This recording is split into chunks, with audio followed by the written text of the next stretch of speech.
بسم الله الرحمن الرحيم. الحمد لله والصلاة والسلام على رسول الله وعلى آله وصحبه ومن والاه. ربنا آتنا في الدنيا حسنة وفي الآخرة حسنة وقنا عذاب النار. وشويستان روك وشويستان معنا. السلام عليكم ورحمة الله. خوشحال لم دیدارا که آمادەکاریە بۆ قۆنەغێکی تر و سازکردنی زەمینەیە بۆ پەروەردەی نەوەیەک کە ئینشاءالله باشتر لە پێشوەکان باشتر لە ئێمە ئەدای ئەرکەکانیان بکەن. ومێد وایە کە ئەم خولا و ئەم دیدارە بە تایبەتی مای خێر بێ و بتوانێت دروستمان بکە و زیاتر تێگەیشتن و پێگەیشتنمان باشتر بکە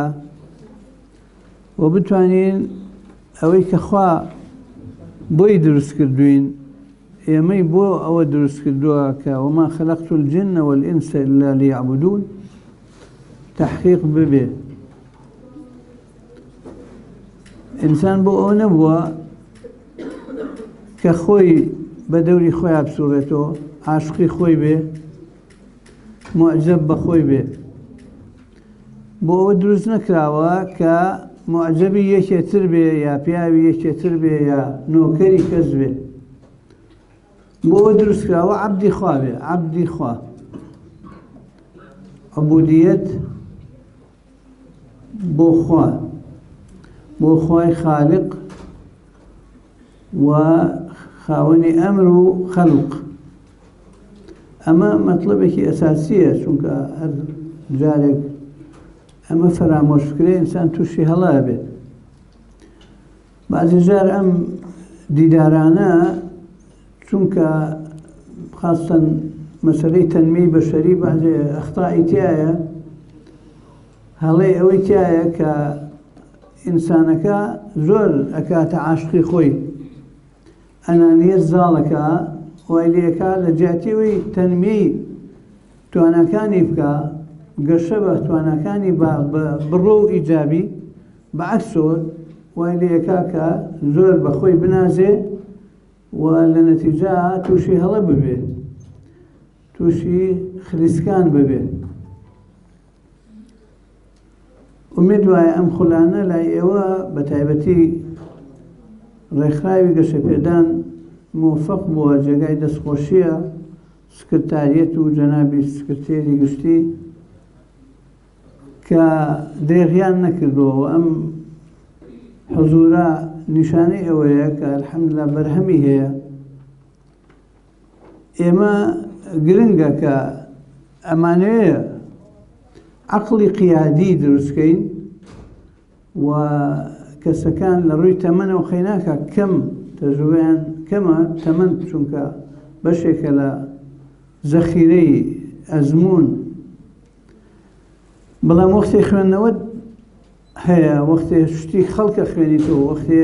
ئەچیت بەشداری خول ئەەکەی، بەشداری مخەیەمێکەکەی یا لەگەڵ خەڵکێکی بە ئەزمون گفتوگۆ ئەەکەی، ئەوەختە ئەو شتانەیە بۆ تۆش بە تەمەنێکی کەم بەشێکی زۆرت دەسەکەوێت. عەقڵی قیادی جایوە هەیە، کەسێک هەیە بە مناڵیش پێیەتی، بە مناڵە بەڵام سەلیقەیەکی جیاوازی هەیە. یعنی تەمەن هەمووی نییە، ڕاستە تەمەن ئەزمون جیاکە، بەڵام پێگەیاندن و تێگەیاندن لە مەسەلەی سەرکردەیی بوون بالفعل بە مەشق کاریگەری هەیە. بەڵام بۆ ئاراستە هەڵە ناکە وتم عاشقی خۆمان بین و فوو بکەینە خۆمان و بەو شێوە سەلبیە کە بە جێجار بەدیەکەین. ئازامان ئەوەیە کە لەگەڵ خوا ڕاست بکە، ساغ و پاکمان ئەوەیە کە لەگەڵ خوا بەینی خۆش بێ. دوعای صالحین هەمیشە گوتویانە اللهم اجعل قلبي كلساني ولساني في مرضاتك. چونکە عادەتەن تۆ تەقیمی خەڵ لە کوێوەکەی لە هەڵسو کەوتێوەکەی لە زمانیەوەکەی ئەڵێ خوایە دڵم وەکو زمانم لێ بکە و زمانیشم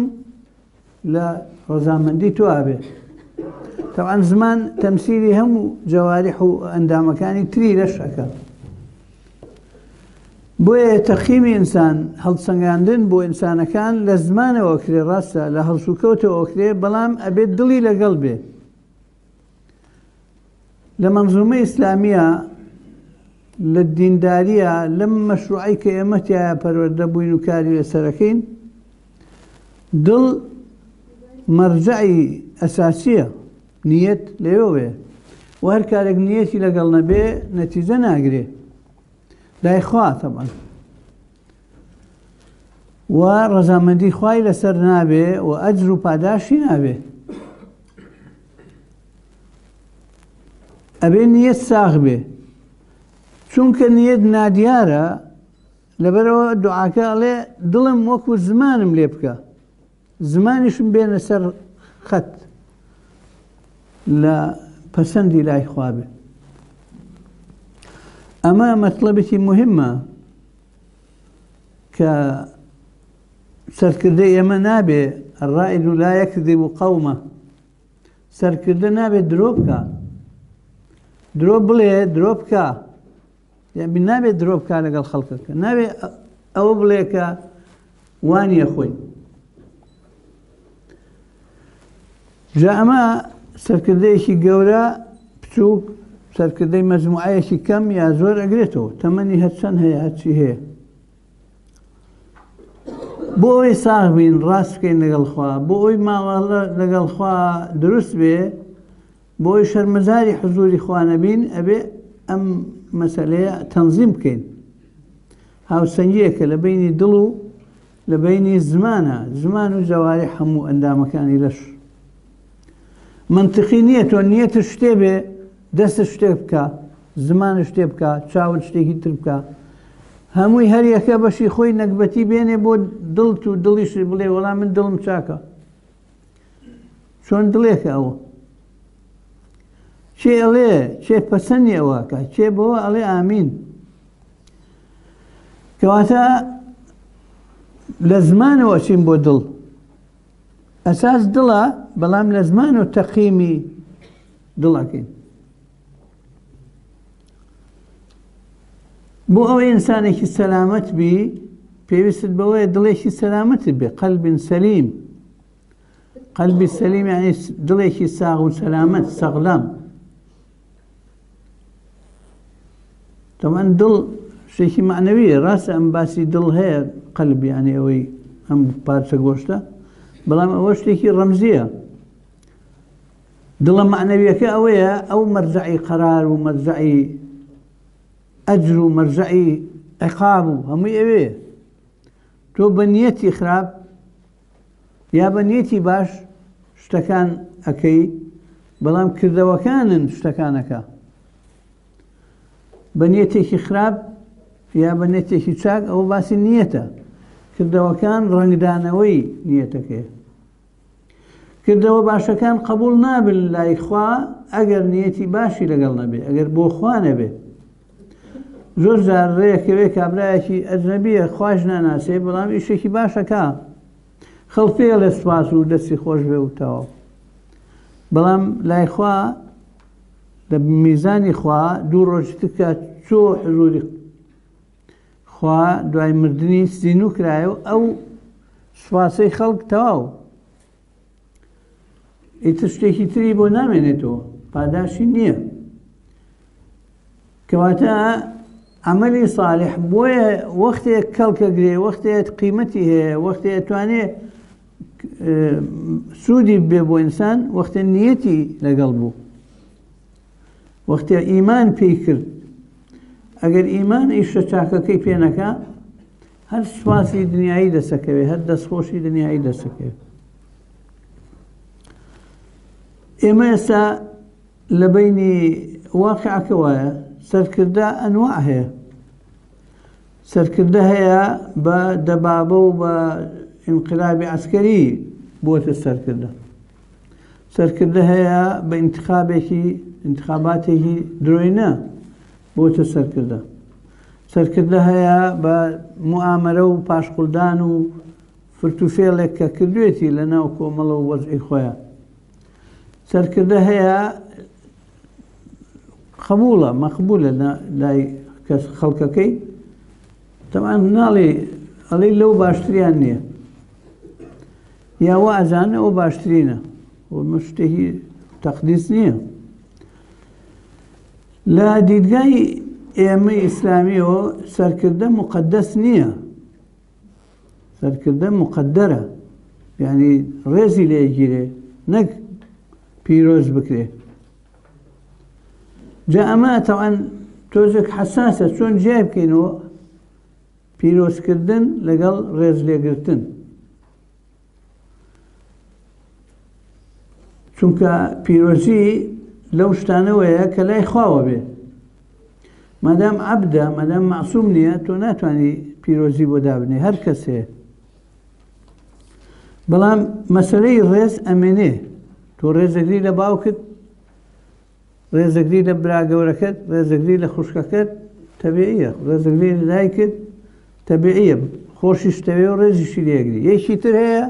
خۆش ناوێ بەڵام ڕێزی لێگری بە یاعتیباری ئیشەکەی، مەسەڵەن مدیری دائیرەکەتە یا مدیری مەکتەبەکەتە یا موقعێکی هەیە. ڕێزگرتن لەگەڵ خۆشویستن تێکەڵە بێت جاری وا هەیە، جاری وا هەیە جیا بنوو لە یەکتری. بەڵام پیرۆزکردن لای ئێمە ئیسلامی نییە. پیرۆزکردن بۆ خوا و بۆ پێغەمبەری خوا بۆ قورئان و بۆ سونەت هەیە.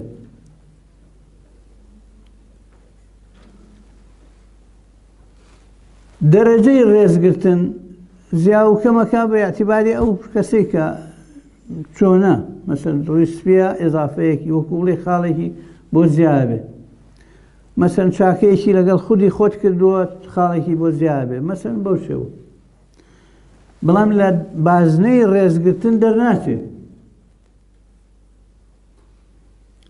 ئەکرێ ڕێزیشی بگری خۆشیشت بوێ عیبی نییە، یعنی شروعی خۆشویستنی لەبەرخوا تیاوێ. بەڵام لای ئێمە سەرکردە ڕێز لێگیراوە، نەپەرستراوە، نەپیرۆزکراوە. تەمان لەناو موسڵمانانە هەڵە دروست بووە، ئەبینی مەسەڵەن جاری وا هەیە بازێ لە ئیسلامی یا موسڵمانی پێشینانمان مەسەڵەن تووشی هەڵە بوون، مەسەڵەن شێخەکەی زۆر تەقدیس کردووە، هەڵی کردووە، هەڵەیە لە ئەنجامدانی ئەرکە خۆی ئەبایە ڕێزی لێ بگرتایە، خۆشی بویستایە، دوعای بۆ بکە کە خوا عاقبەت خێری بکە، ئەوە ئەسڵەکەیە. بەڵام چووە لە جاتیەوەی ڕێزی لێ بگرێ و خۆشی بێ هاتووە پیرۆزیەکە تەقدیسیەکە کە ئەمە هەڵەیە. هەڵەیە لە عەقیدە، هەڵەیە لە ممارەسەی مامەڵەکردنە لەگەڵ گەورەتر. بەڵام لە ئێمە لە مەدرسەی یەکگرتووە ئەوەمان تەسریح کردووە دەمێکیشە کە برا گەورەکانمان خوشکە گەورەکانمان ڕێز لێگرین، حرمەتیان ئەگرین، بە ئەعتیباری پۆستەکانیشیان گەورە بچووک هەیە، نظام هەیە،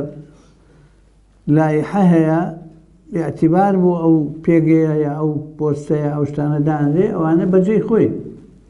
بەڵام هیچ کاتێ ئەمە تێکەڵی پیرۆزکردن ناکرێ و هەر کەس تووشی ئەوە بوو هەڵایەکە ئەبێ تەسیحی بکە. و سەرکردەکانی ئایندە ئەبێ ئەم مەسەلە زیاتر هەزم بکەن و جوانتر تێی بگەن. ئەگەر تێبێ محتەرەم بی، بەڕێز بی، شروعی ڕێز لە خۆتا زۆرکە.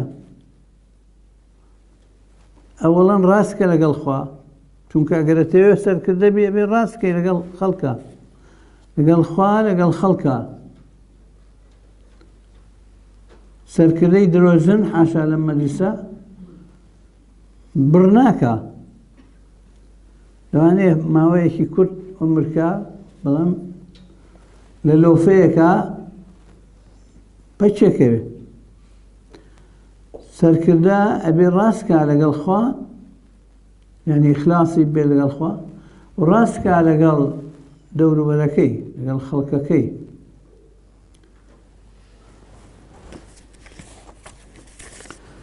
ئێمە ئیشمان بەوە هەیە کە کار لەسەر مەنهەجێتی خۆمان بکەین یعنی ئێمە مانەوێت سەرکردەی خۆمان چۆن بێ هەر یەکە لە تەمەنی خۆیان دەیان هاوڕێمان بووە پێکەوە بووین بەڵام ئایا هەمویان گەیشتونەتە مەنزڵ ناشەر نییە جاری وە هەیە لە تەمەنێکە شتێ بێتە فیتنە بۆی سەرسما بۆ خۆی ئەخلیسکێ بە شتێک لە شتەکان برایەک لەم شاری سلێمانیە زۆر چالاک بوو زۆر لە زمانی 1970 زۆر چالاک بوو زۆر بەنیشات بوو لە وتار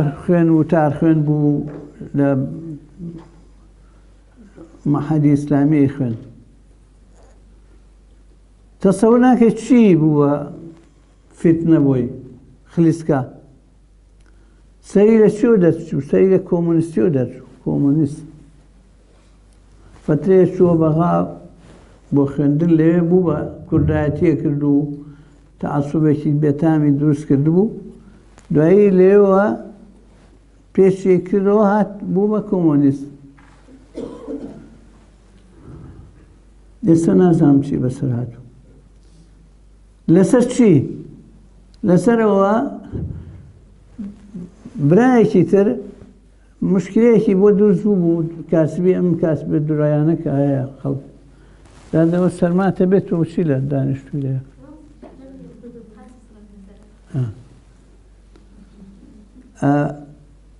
کاسبی کردبوو پیاوێکی تر برایەکی تر کاسبی کردو دۆڕان بووی بۆ بە شەریکی کابرایەکی وەکو ئێستا چۆن شەریکی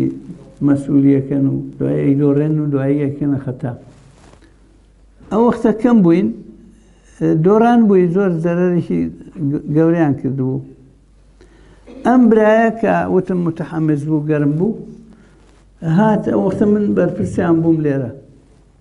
من لە دارالمعلمین تەواوم کردبوو لێرە عەسکەر بووم لەم سلێمانی ئەیوت ئەبێ ئێمە پیتاکەین بۆ ئەم برایە کە زەرەری کردووە زەرەرەکەش گەورە بوو گەرمیان کردبوو لە شارە زوور ئاو هاتبوو ئاوی دەربەنی خان گەرمەکەی هەموو کردبوو بە ژێرەوەی فەرە گەرمێک نییە منیش هەموو کاکە ئێمە نە هەمانە نە ئەم پیاوە پرسی بە ئێمە کردووە نە لە توانە ئێمە نییە یانی شەکە منتقی نییە نازانی چون پیتاکەین ئێمە بۆ لەو زەمانە زۆر فەقیر بووین پیتاک بۆ شتێکی ترەکەین ئەوی نا ئەمەکەی معنای برایەتیە و ئەمەکەی لا حەول تێناگەشت سوبحان الله هەر وەکو بڵێ ئەوە بوو بۆ نەکبەتی بۆی گرتووی بەوە ئەموو کاکە ئەم ئیشا ئێمە وتومانە بچۆ کاسبی بکە ئێمە شەریکین ئێمە مەسئولین مەسئولیت لە سنووری توانە ئێمە توانەمان نییە بچینە ژێر ئەم قەرز و قۆڵە ئەوی نابێ هێنی بۆ بکەین وەکو خۆمان ئەڵێن بەرماڵی بۆ داخین پارەی بۆ خۆ بکەینەوە ئەمە تۆزانی شەریکی کێیە ناوی زەلامێک بوو ئەم فەقیرە پێوە بوو ئەو پەکی نییە ئەموو ئەگەر فەقیر بواە نە بۆ شەریکی ئەو چێ ئەڵێمە خوا خۆش شێوێ تووشی زەرەرێکی کردو و نەجاتی بێ لەم کاسبیە مهم کوڕا عاجز بوو لێمان وتی ئەمە هەر قسەیە و هەر ئەڵێن برایەتی فەرمەوە برایەتی جا ئەمەیە ئەو بڵێم کە جاری وا هێشتێکی بچکۆلە ئەبێتە گرفت بووە چۆن مەسەر زیخێک بەردە بچکۆلەیە لە فێڵاوەکەتە ڕەوت لێ تێکا و پشکۆلەیە کەسیش نایبینێ هەر خۆت و زیخەکە ئەزان خوا ئاگای لێ بازێ جار بازێ مەسەلە هەیە خەلەلێک هەیە بەڵام لە شتێکا دەرەکەوێت لە شتێکە محەتەیەکە خەلەلی شەخسەکە دەرەکەوێت اینجا ئێمە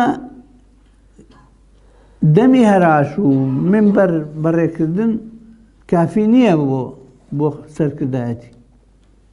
سەرکردە ئەبێ مەوزون بێ متەوازن بێ ینی هاوسەنگ بێ ئەبێ لە خۆشیەکان لە ناخۆشیەکانە خۆراگر بێ نە بە خۆشی یاخی بێ و غڕور بیگرێ نە بە ناخۆشی پەکی بکەوێ و دۆشدا بمێنێ سەرکردە بێ ئەخلاقی جوان بێ لە خۆیەوە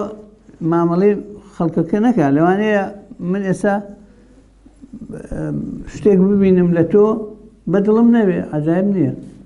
بەڵام لەسەر ئەوە قەرارە لەسەر بدەم لەوانەیە لەو کاتە من هاتم تۆ لێیە هەڵنەسای ئەوە خەڵکە هەڵسات تۆ هەڵنەسای لەوانەیە قاسی بێشە لەوانەیە مشکلەیەکی تر بێ دروست نییە کە لەسەر لەحزەیەک بڕیار لەسەر شتێک بدەی شتەکە گشتیە مەسەر حکم لەسەر کەسایەتی یەکێک سەرکردە ئەساسەن ئەبێ تەوازونێکی ئەخلاقی جوانی ببێ ئەو تەوازونە کە وتم لە دڵەوە دەست پێەکە ئەچێ بۆ جەوارح عەقڵیش ئیدارەیەکە عەقڵ وەکوڵی تایمێکە چونکە عەقڵ مەناتی تەکلیفە ئەگەر عەقڵ نەبێ ئەسڵ تەکلیف نامێنێ ئینسانیەتی ئینسان مەرهونە بەسراوەتەوە مەربوتە بە عەقڵەوە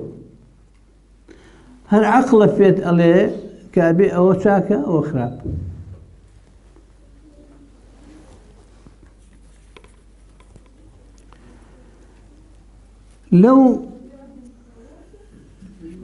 هەر لەو سیاقا تێگەیشتنی دروست گرنگە بۆ سەرکردە تێگەیشتنی دروست یعنی فەهمی صحیح ئیمام بەنا ڕەحمەتی خوای لێبێ 20 ئەسڵی داناوە ئەڵێن ئوسوڵ 20 ئەسڵی داناوە یەکێکیان ئەلفەهم ئەو فەهمە کردوێتی بە 20 خاڵ تێگەشتنی دروست لە ڕووی عەقیدە لە ڕووی سلوک لە ڕووی حکمی فقهی لە ڕووی ئەخلاق لە ڕووی هەموو ڕۆکانەوە تێگەشتنی دروست تێگەشتنی دروست بەعزێکی مەوهوبیە یعنی تۆ هەر ئێستا لەم تەمەنە ئەزانی مەسەل زستان هات ساردە ئەوە تێگەشتنێکی دروستە ئەگەر ئەوە نەزانی معنەوە ئشکالێک هەیە ئەزانی کە مێرگەپان ساردترە لە چەمچەمە ئەوە شتێکە معلومەیەکە یعنی زۆر مانوو نەبوویتە هەروە کەسبت کردو هەر بە مناڵی ئەوە نە سەریقەت هەیە ئەزانی لەگەڵ شتەکان گەورە بووی بازێشتی تر هەیە اکتسابیە یعنی ئەبێ فێری بێ ئەبێ تعلیم بکرێ ئەبێ کاری لەسەر بکەی ئەم خول و دەورانە خزمەتی ئەو شتانە ئەکەن شتە اکتسابیەکەن ئەگەر ئەم فەهمە دروست بوو ئەو وەختە سەرێشە بۆ خۆت دروست ناکەی چونکە بازێکی زانیوتە بازێکی گوێت گرتۆ لە یەکی تر فێری بووی کەواتە تۆ اکتسابت کرد و بازێکی مەوهوبی خوا پێیاوی جای وا هەیە محیتی عائیلی یعنی خێزانەکەت بازێ شتی فێر کردووی مانوو نەبووی برایەکی تر یا خوشکێکی تر بۆی ڕێنەکەوتۆ خێزانێکی وای ببێ یعنی مەحروم بووە ڕێەکەوێ ئەم شتانە لەوانەیە خوا تەعویزی بکا بە شتێکی تر بەڵام کەسێکەیە هەر بە مناڵی دایکی وەفاتی کردو خوا لێی خۆش مەحروم بووە لەوە بەڵام لەوانەیە تەعویزی بکرابێ بە شتێکی تر بە شێوەیەکی تر مامەڵە لەگەڵ خوا باش بکەین خوا تەعویزمان بۆکە بعدێ پینۆپەڕۆمان بۆکە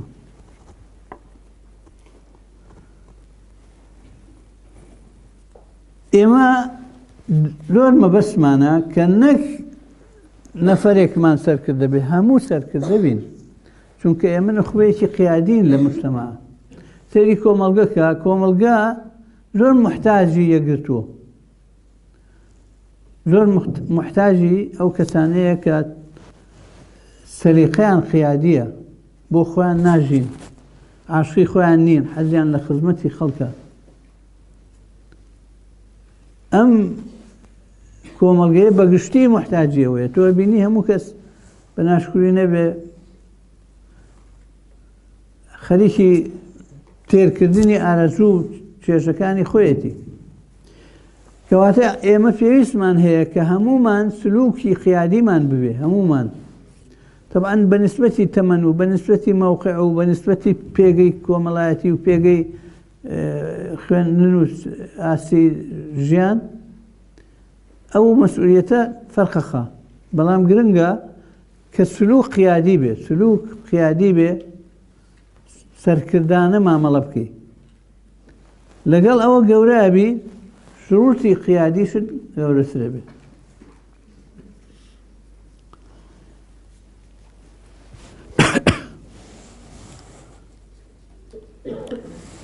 ئەم جوڵەیە ئەم چالاکیە نەوعیە جێی دەستخۆشیە بەڕاستی چونکە بە تەبیعەت ئەوەنە هەزار کەس یا ئەوەنە سەد کەس هەمووی ناتوانانی بڵێ وەکو یەکن ئینتقا و هەڵبژاردننی مەجموعەیەک بۆ زیاوە پێگەیاندن ئیشێکی باشە ئیشێکی علمیە و ئیشێکی لۆژیکی و دروستە بەڵام ئەوەی کە عەرزم کرد زۆر گرنگە چونکە ئەوە لە هەمووی تێکەدا زۆر عەجایب نییە تۆ یەکێک لەوانە بی کە نەتوانی ئەبێ بترسیرەوە نەتوانی لەزەت ببەی یا سوود وەرگری لەم جیاکاریەکە بوو لەم ئێحتیمامی کە پێت دراوە لە جیاتیەوەی خزمەتی تۆ بکە لەوانەیە تووشی بەڵایەک بکە لەوانەیە فوت تێ بچێ و خۆت مەغرور ببی و معجەب بی بە خۆتەوە زەرەر بکەیت کەواتە ئەبێ هەمیشە ڕێگری بکەی لەوەی کە شتە چاکەکانت نەسف نەبن یعنی هەڵ نەتێکێنەوە بە نیەتی خراپ یەکێک لە حکمەتەکانی شێخی ابن عطاءالله ئەسکەندەری هەیە معروفە یەکێکە لە شێخە گەورەکانی میسر شازلیە بەڵام پیاوێکی گەورەی حکەمی زۆرە یەکێک لە حکمەتەکانی ئەڵێ حظ نفسك في المعصية ظاهر جلي حظ نفسك في المعصية ظاهر جلي وحظها في الطاعة باطن خفي يعني لهردو اشتاكا حظ نفسه يعني بشي نفسه لهردو اشتكانا هم لطاعته هم لمعصيته بلام اوي فرقه كزور خطر اوي فرقه اوي لمعصيته بشي نفس معلومه ظاهر جلي جلي يعني دياره اشكره يعني زو ازاني كمعصيتك كي زو ازاني اما بشي نفسه زو ازاني اما بو تيركدني نفسه او زاني خزمتك بوي زو توبكي زو والذين إذا فعلوا فاحشة أو ظلموا أنفسهم ذكروا الله فاستغفروا لذنوبهم ومن يغفر الذنوب إلا الله ولم يصروا على ما فعلوا وهم يعلمون يعني عجائبني ما دام إمام بما وتاوى كل ابن آدم خطاء وخير الخطائين التوابون. نوترا كل ابن آدم يخطأ، قد يخطأ مثلا هر أفرمي هر خطأ چونك أمد شاكر أو كموزور مهمة ويا إما هلكارين إنسان كان هلكارن چونك حق عبوديتنا أنتواني وعبد بن تقصير يعني هي وجارو بارش أكون معصية دوشت هي معصية هي تقصير هي معصية يعني ارتكاب جناح أو نهي لكراوتو بيكي تقصير أوي واجب أبويا بيكي نتكردو أويش هردوشي عقوبيه معصية عقوبيه تقصيرش عقوبيه إن جاء عليه بشي نفس لا أنجام داني معصيته أشكرا زو في يزاني زو لواني أقر خواه هداية با توباكي أقريتو تاو بلام حظها يعني حظ نفسك في الطاعة باطن خفي بلام بشي نفسك هر عين يشتد بشي نفسه بلام لطاعته لويك طاعتي خوايا يا باشم عملي صالحة باشا أمان خطرناك بوچونك باطن خفي مثلا شتێک بڵێن وایرێکی کارەبا بە ئاشکرا بێ باشترە چونکە زوو پێزانی بەڵام ئەگەر کارەبا کەوتە سەر دیوارەکە نایبینی خەتەرە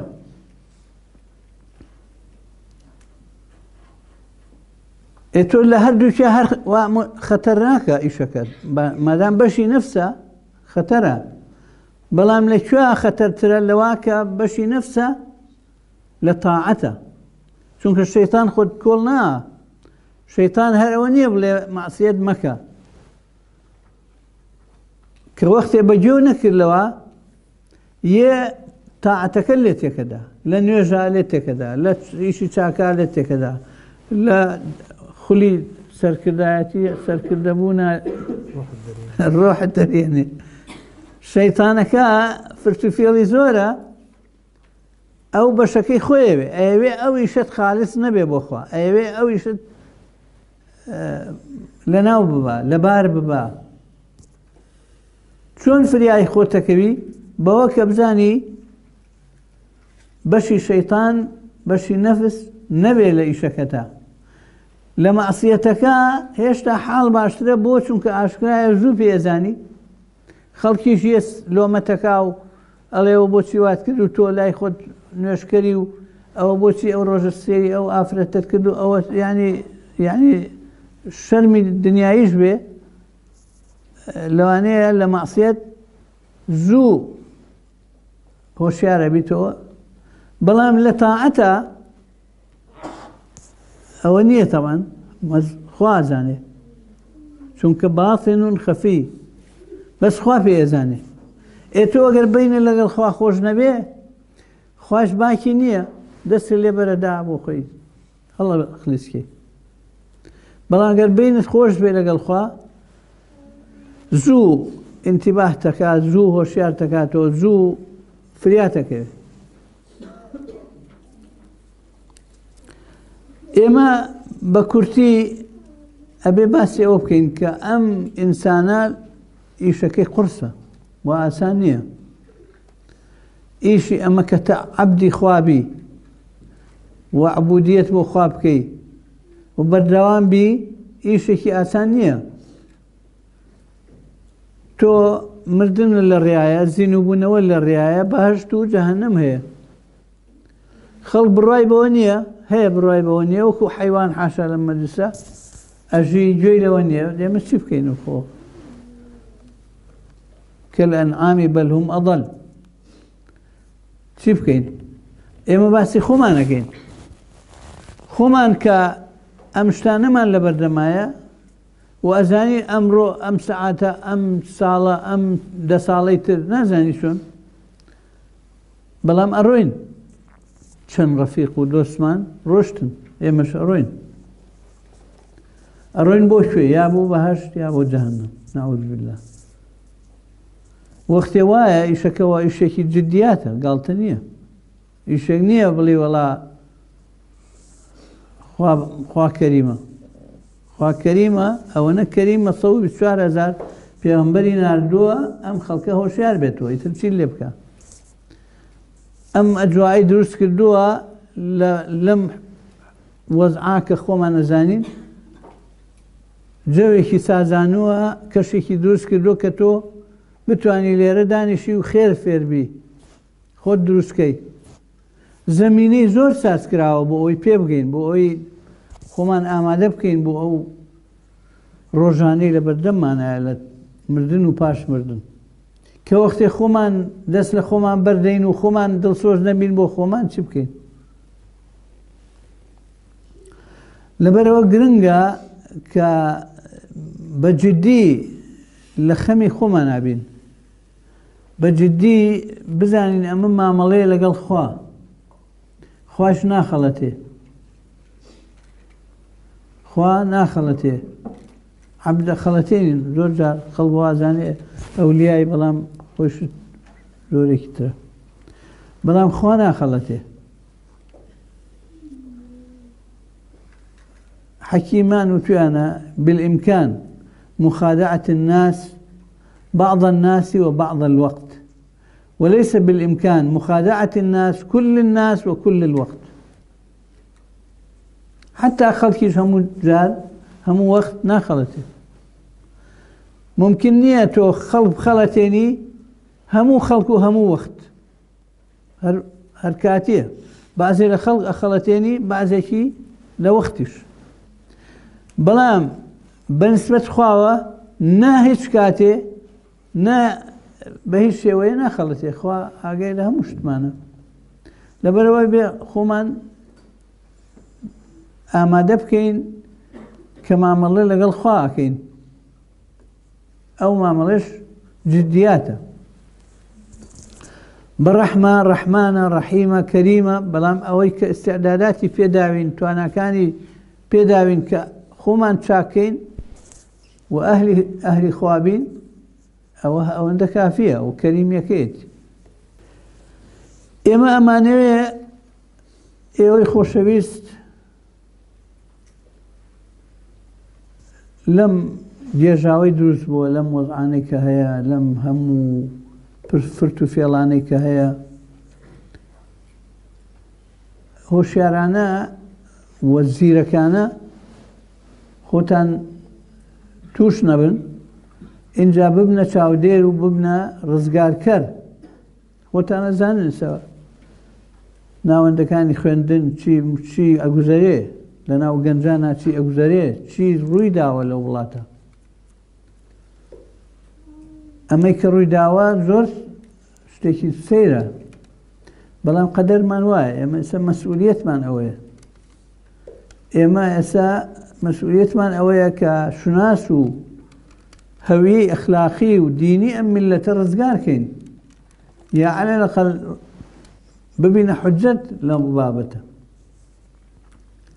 بۆیە هەرکەس لە دەوروبەری خۆیان لە ماڵەوە دەست بکاتاوەکو ناوەندی خوێن نەکاتاوەکو ئەو شوێنەی کە ئیشی تیاکە ئەبێ پێوەی دیار بێ کە سەرکردەیەکە و ڕیسالەیشی هەیە پەیامی هەیە پەیامەکەی ڕزگارکردنی خەڵکە لە ئاگر پەیامەکەی هیدایەتە ڕێنماییە پەیامەکەی ئەوەیە کە ئەوێ ئەم خەڵکە نەجات با لە ئاگر و ئەم مەسەلە زۆر گەورەترە لە حیزبی فڵان و گروپی فڵان و ناوەکان هەمووی عناوینن وەکو ئەو تابلوێ چۆن لەیان نووسراوە هۆڵی مامۆستا شەماڵ موفتی بۆ جوانیە و بۆ ئەوی ناونیشانە ناوە ئەگەر بنووسایە هۆڵی شتێکی تریش وایە هەر ئەبوو هەر ناویش نەنووسی هەر ئەبوو ئەم تەشکیلاتی کە ئێمە ئەیکەین قیمەتی ذاتی نییە قیمەتی ئەعتیباری هەیە حیزبمان ڕێکخراوەکانمان جوڵە جوڵەکان هەمووی بۆ ڕێخستنی شوکارە گرنگ لەکوایە ئیش و کارەکە چییە؟ ئیش و کارەکە چییە؟ ئێمە ئەمانەیە چی بکەین؟ ئەمانەیە ئەوەڵەن خۆمان ڕزگارکەین لە ئاگر، اینجا دەوروبەریشمان ڕزگارکەین لە ئاگر، ببینە چرا بۆ میلەتەکەمان. پێغەمبەران عەلەیهیمو السەڵات وەسسەلام ئیشیان ئەوە بووە. ئێمە هەرێکێ لە ئێمە ئەبێ لە دەوروبەری خۆیان پەیام هەڵگرێ، پەیام گەیەنەر بێ، و ئەمەش ئەرکا و شەو نخوونی ئەوێ ئیشێوێ زەحمەتی ئەوێ بێگومان. کەرەسەی ئەم ئیشەتان هەیە، سوپاس بۆ خوا، گەنجن، خوێنەوارن، ئەوە ڕێکخرا و تەشکیلاتێک هەیە کە تەنزیمی ئیشەکانتان بۆکەن، پێکەوە ئیشەکەن، خەمە خۆن، مناقەشەی ئیشەکانتانەکەن، ئالیات و میکانیزمی سەرخستن و ئەوەی کە پێویستە ئەنجامی ئەدەن، ئەوەی کە بەشەریەن پێویستە، تەوەکل بەخوا و پەنا بە ئەو ئیخلاس و صدقیەتەی کە هەیە ئینشاءالله. من وەختان نەگرم بۆی مەجالی تریش بمێنێ. جارێکتر سوپاسی سکرتارێتی ڕێکخراوی گەشەپێدانەکەم، سوپاسی هەموو ئەوانەی کە ئەم ئەرکیان کێشاوە، ئەم خولیان کردوێتەوە، موفەقە بن ئینشاءالله. و ئێوەش کە هەریەکە لە لقێک و لە شوێنێکەوە هاتوون،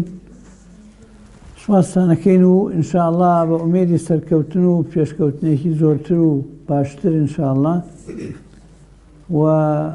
سەلام و ڕێزشمان هەیە بۆ هەموو ئەو براوشکانی کە لە پشتەوەی ئێوەن،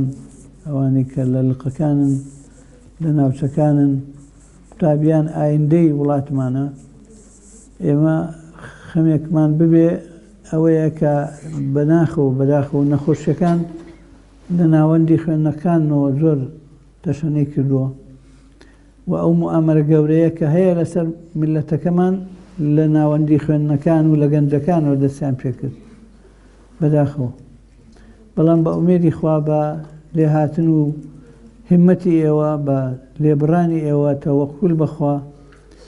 بە کۆمەکی خوای پەروەردگار، بە جنودی مەلائیکە کە هاوکاتانە بێ، ئینشاءالله ئەتوانن ئایندەیەکی گەشتر بۆ ئەم میلەتە بسازێن. وآخر دعوانا أن الحمد لله رب العالمين. والسلام عليكم ورحمة الله.